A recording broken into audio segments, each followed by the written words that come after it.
Praise the lord. దేవుని పరిశుద్ధమైన నామంలో వాక్యంను వినుచున్న మీ అందరికీ మన ప్రభువును రక్షకుడైన యేసుక్రీస్తు వారి నామంలో మా యొక్క శుభాభివందనములు తెలియజేస్తున్నాము. దేవునికి మహిమ ఘనత ప్రభావములు కలుగునుగాక. అలాగే మీరు తెలియజేసినటువంటి ప్రతి ఒక్క ప్రార్థన అంశం గురించి ప్రార్థన చేస్తున్నాము. ప్రతి ఒక్క ఈవులు కూడా మన జీవితంలో మేలు కొరకే అని మనము ఆలోచన చేస్తూ ప్రతి ఒక్క సమస్యను, శోధనను, ఇరుకును, ఇబ్బందును ధైర్యంతో ఎదుర్కొంటూ మరి దేవుడిచ్చే గొప్ప దీవెనలను, ఆశీర్వాదాలను మీరందరూ కూడా పొందుకోవాలని మేము ఎంతగానో ఆశపడుచున్నాము. అందుకొరకే మరి మీరు మాకు తెలియజేస్తున్న ప్రతి ఒక్క ప్రార్థన అంశం గురించి ప్రార్థిస్తున్నాము. ఇంకా మీ యొక్క ప్రార్థన అవసరతలు మరి స్క్రీన్ మీద కనిపిస్తున్నటువంటి నెంబర్కి కానీ లేకపోతే కింద కామెంట్ సెక్షన్లో మీ యొక్క ప్రార్థన అవసరతలు మాకు తెలియజేస్తే సంఘముగా కూడా మేమందరం కూడా కలిసి మీ గురించి ప్రార్థన చేస్తాము. ఈరోజు దేవుని వాగ్దానము, ఎవడైనను అన్యాయముగా శ్రమ పొందుచు దేవుని గూర్చిన మనస్సాక్షి కలిగి దుఃఖము సహించిన ఎడల అది హితమగును.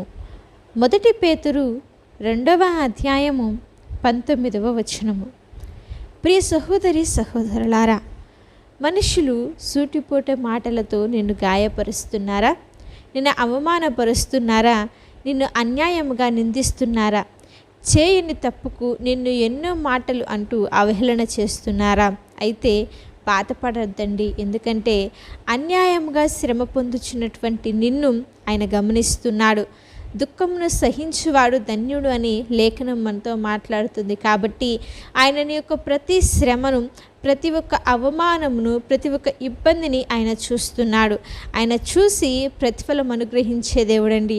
నీవు సహింపగలిగినంత కంటే దేవుడు నిన్ను ఎక్కువగా శోధింపడు కనుక దేవుని మనస్సాక్షి కలిగి ఎన్ని శ్రమలు ఎదురైనా, ఎన్ని నిందలు మన జీవితాలలో ఎదురైనా సహించాలి. ఎందుకంటే ఆయన పొందినటువంటి శ్రమలను మనం ఒక్కసారి జ్ఞాపకం చేసుకుంటే ఆయన మన కొరకు కార్చినటువంటి రక్తాన్ని, ఆయనలో ఏ పాపము దోషము లేకపోయినా మరి ఆయన మన కొరకు చేసినటువంటి శ్రమలన్నింటినీ కూడా ఒక్కసారి మనం గుర్తు చేసుకుంటే మనం అనుభవిస్తున్నటువంటి ఈ శ్రమలు ఏ పాటివండి? చాలా చిన్నవి కదా. నీకు కలిగినటువంటి నిందలను బట్టి, అవమానములను బట్టి కృంగిపోతున్నావా? కొంతమంది ఏం చేస్తారంటే, నిందలు వస్తున్నాయి, అవమానాలు వస్తున్నాయి, ఎన్నో ఒడిదుడుకులను, ఇబ్బందులను ఎదుర్కొంటున్నానని వాళ్ళు రాంగ్ డెసిషన్ తీసుకుంటారు. వాళ్ళకై వాళ్ళు మరి సూసైడ్ అటెంప్ట్ చేయటము, లేకపోతే దేవుడు చేయొద్దన్న పనులు చేయటం వచ్చేసి అన్యాయముగా వారి జీవితాలను నాశనము చేసుకుంటున్న వారు ఎందరో ఉన్నారండి. కాబట్టి నిందలను బట్టి మనము కృంగిపోకుండా అంత సడన్గా మనము ఏది కూడా రాంగ్ డెసిషన్ అనేది మనం మన యొక్క జీవితాలలో తీసుకోకూడదు. ఎందుకంటే దుఃఖపడు వారు ధన్యులు అని వాక్యం సెలవిస్తుంది. కాబట్టి ఎన్ని శ్రమలు, ఎన్ని శోధనలు ఎదురైనా దేవుని యందు విశ్వాసం ఉంచి నమ్మిక కలిగి దేవుడు నాకు విడుదలను అనుగ్రహిస్తాడు, ఆయన నాకు ఖచ్చితంగా జయముని ఇస్తాడని దేవుని యందు నమ్మిక ఉంచాలండి. మరి భక్తుడైనటువంటి యోసేపు ఏ తప్పు చేయలేదు. ఏమైనా తప్పు చేశాడా? మరి ఏదేమైనా సరే పోతీఫరు భార్యతో పాపము చేయుటకు అసలు యోసేపు ఒప్పుకోలేదండి. అంతేకాకుండా ఆ పాపము నుండి యోసేపు పారిపోయాడు. మరి చెయ్యని తప్పికే కదా యోసేపు అన్యాయంగా శ్రమ పొందాడు. తన జీవితం అంతా కూడా అతనిలో ఏ తప్పు కూడా చేయలేదు. అయినా సరే యోసేపు మరి ఆ శ్రమలో, ఆ యొక్క ఇబ్బందులలో, ఆ యొక్క ఇరుకులలో ఓర్పుతో, విశ్వాసముతో తన జీవితంలో ఎదురైనటువంటి శ్రమను, శోధనను ఎదుర్కొన్నాడు. కాబట్టే దేవుడు తగిన కాలమందు యోసేపును ఐగుప్తు దేశమంతటి మీద ప్రధానిగా నియమించాడండి. మరి ఈరోజు వాక్యం వింటున్నటువంటి నువ్వు నేను యోసేపు వలె మనము మన జీవితాల్లో ఓర్పును కలిగి ఉన్నామా? ఈ యొక్క శ్రమ, ఈ బాధ, ఈ దుఃఖము, ఈ వేదన, ఈ ఇరుకులు, ఇబ్బందులు కొంతకాలమేనమ్మా.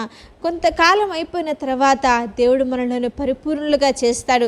ఒకవేళ ఈ శ్రమ, ఈ ఇబ్బంది మన జీవితంలో వచ్చింది, మనం ఇంకా దేవుని సన్నిధిలో ఎదగటానికేనేమో, దేవునితో మరి ఒక సహవాసాన్ని కలిగి ఉండటానికేనేమో, లేకపోతే మరి సాతాన్ని ఎదుర్కోవటానికి దేవుడు మనల్ని సిద్ధము చేస్తున్నాడేమో. కాబట్టి ప్రతి ఒక్క విషయం గురించి మనం ఆలోచన చేస్తూ ఈరోజు నువ్వు ఎన్ని ఇబ్బందులు ఫేస్ చేస్తున్నా, ఎన్ని ఇబ్బందులు ఎదుర్కొంటున్నా, ఎలాంటి పరిస్థితులు వచ్చినా సరే ఓర్పు గనక నువ్వు వహిస్తే యోసేపు వలె తగిన సమయంలో తగిన కాలమందు ప్రభువు నిన్ను ఖచ్చితంగా హెచ్చిస్తాడండి. మీ యొక్క దుఃఖాన్ని తొలగించి ఆయన సంతోషంగా మారుస్తాడు. అంతవరకు మనము దేవుని సన్నిధిలో విశ్వాసముతో వేచి చూడాలి. విశ్వాసముతో నిరీక్షణ కలిగి విలువైనటువంటి బహుమానాన్ని పొందుకోవటానికై మనము ఎదురు చూసేవారుగా ఉండాలి. కాబట్టి ఆయన చూచుచున్న దేవుడు నీ యొక్క ప్రతి శ్రమ బాధను చూస్తున్నాడు. మరి అలనాడు హాగరు అరణ్యంలో మొరుపెట్టగా దేవుడు చూడలేదా? చూశాడు కదా. మరి ప్రతి ఒక్క బాధను ఈరోజు నువ్వు ఏ ఇబ్బందిని అయితే పడుతున్నావో ఆయన చూస్తున్నాడు. నీ యొక్క ప్రతి ఇబ్బందికి తగినట్లుగా ఆయన ప్రతిఫలాన్ని నీకు ఇవ్వబోతున్నాడు. కాబట్టి విశ్వాసం ఉంచి, దేవుని యందు నమ్మిక ఉంచి, దేవుడిచ్చే ఆశీర్వాదాల కొరకు, దేవుడిచ్చే విలువైనటువంటి దీవెనల కొరకు ఎదురు చూసేవారంగా ఉందాము. చిన్న ప్రార్థన. మహాపరిశుద్ధుడా, దయగలిగిన మా తండ్రి, ప్రేమ పూర్ణుడా, సైన్యములకు అధిపతి యొక్క దైవమా, శ్రేష్టమైన నామమును బట్టి మీకు స్తోత్రములు చెల్లిస్తున్నాం. అవును తండ్రి, దుఃఖంను సహించినెడల తదుపరి గొప్ప మేలులతో నేను మిమ్మల్ని నింపుతానని వాగ్దానం ఇచ్చి మమ్మల్ని నడిపిస్తున్నా మా తండ్రి. ఎంతమంది బిడ్డలైతే అన్యాయముగా శ్రమ పొందుచు ఎన్నో సూటిపోటి మాటలతో బాధపడుచున్నారో, దిగులు పడుచున్నారో నా దేవా, వారందరి గురించి ప్రార్థిస్తున్నాం. బిడ్డల జీవితాలలో గొప్ప మేలులను, ఆశీర్వాదాలను మీరు జరిగించండి. వారు ఎదుర్కొంటున్నటువంటి ప్రతి ఒక్క శ్రమను దీవెనకరంగా మార్చమని అడుగుచున్నాం. యోసేపు వలె హెచ్చించమని ప్రార్థిస్తున్నాము తండ్రి. ప్రతి ఒక్క అవసరతను మీరు తీర్చండి. వారి కుటుంబాలలో మేలులు, శాంతి, సమాధానము, దీవెనలు మీరు అనుగ్రహించి గొప్ప మేలులతో నింపి ఆశీర్వదించి దీవించి బలపరిచి ఉన్నతమైన కార్యములు జరిగించమని యేసు నామములో అడుగుచున్నాము తండ్రి. ఆమేన్. అలాగే మీ యొక్క ప్రార్థన అవసరతలు మాకు తెలియచేసిన యెడల మేమందరము కూడా మీ గురించి ప్రార్థన చేస్తాము. దేవుని యొక్క కృప మీకు తోడై ఉండి నడిపించునుగాక.